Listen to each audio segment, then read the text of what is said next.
Today, our heart is Kashmir. I'd like to remind myself and others here that our present narratives are often so distorted due to deceptive narratives about history that have found their ways into the discourse. When the British sold Kashmir to the Hindu Dogra in the 1800s, it was on the condition that they affirm British supremacy. We today are not subjected to that delusion.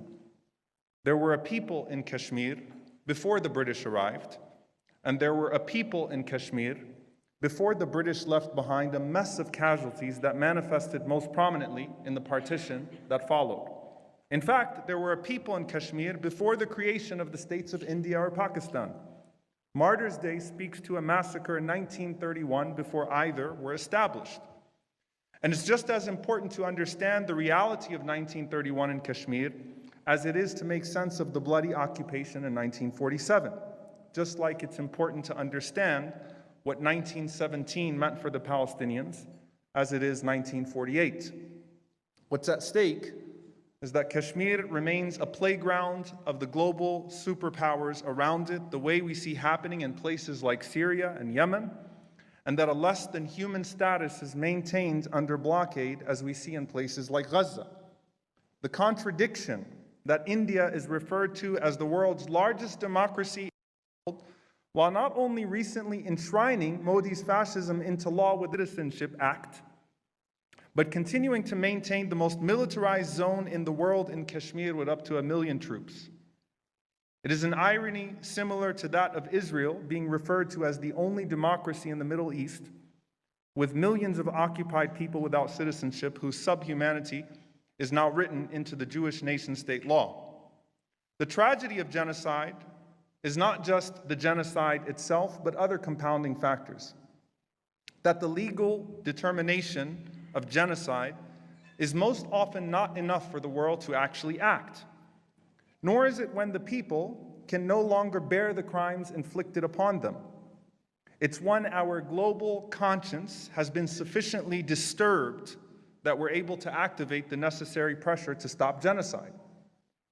Working against us in that regard is that the purveyors of violence, settler colonialism, and ethnic cleansing maintain not just superior military capacity, but the ability to black out, bomb, and cripple the media exposure of those crimes.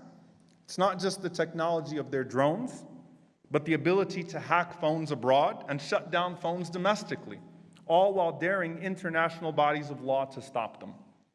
We also have to reckon with our own desensitization, numbness, and apathy with the amount of collective tragedy that only embolden the grip of oppressors while weakening the will to liberation.